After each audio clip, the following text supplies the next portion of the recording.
tryna wait. I can't be fucked with, nope. Ho, you can't touch this, ayy. Bitch, I do rich shit, my money thick, ayy. Walk with a limp, Hey, thanks for joining me for another episode of Dope Money News. I'm Carl. I'm your host. Thanks for joining. Today's episode is about getting your cash snatched on the highway. Alright, I already filmed the intro, so get on camera here. Cool. Hey, what's up? Dope Money News. How to get your cash snatched. Basically, highway robbery. Oh, by the way, my bestie said that this is going to be the episode that gets me hemmed up. So, they put a little short disclosure in here. I'm not against the police. I'm not friends with the police. I'm not against them. I just report on shit that I already fucking read in the news someplace else. I mean, I don't make this shit up. I'm doing research and figure this shit out myself.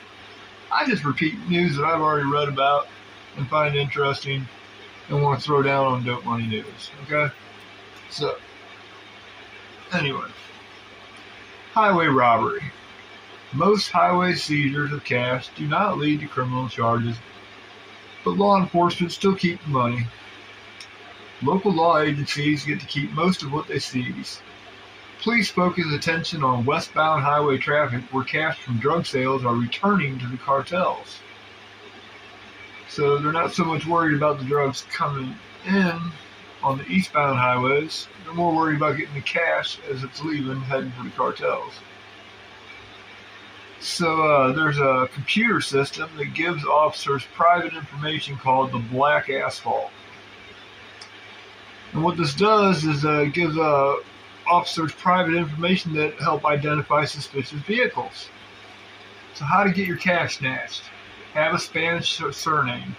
If you have a Spanish surname and you're driving a rental car and you got a bunch of cash on you, man, you are setting yourself up for failure. Especially if we're in the middle of a recession or something. You know, law enforcement become very dependent on asset forfeiture because budgets are slashed during recessions, you know? So, like, if we're in the middle of a recession and you got a Spanish surname and you're in a rental car and you got a bunch of cash on you and you're going westbound from the Arch, bruh, don't be nervous when they pull you over. So that's the final thing. If you're nervous when they pull you over and you got a bunch of cash, you're driving a rental and you got a Spanish surname, you are hit. They're going to take that cash.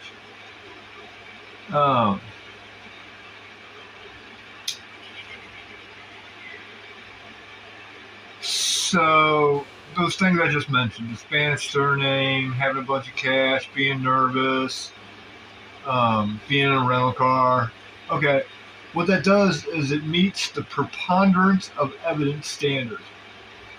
Even though there isn't a lot of evidence, and there's not going to be any criminal charges, because they didn't get you with no drugs or nothing, and there's not going to be no conviction, they're still going to snatch your cash, and you can't get a free lawyer. Like when you get charged with a real crime,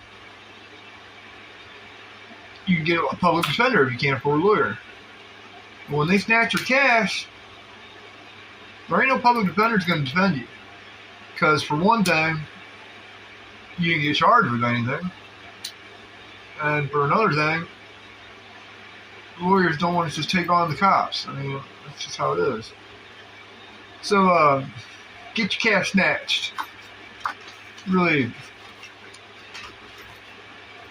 head westbound from the Arch and have a bunch of cash, be in a rental car, and have a Spanish surname. That's all you gotta do.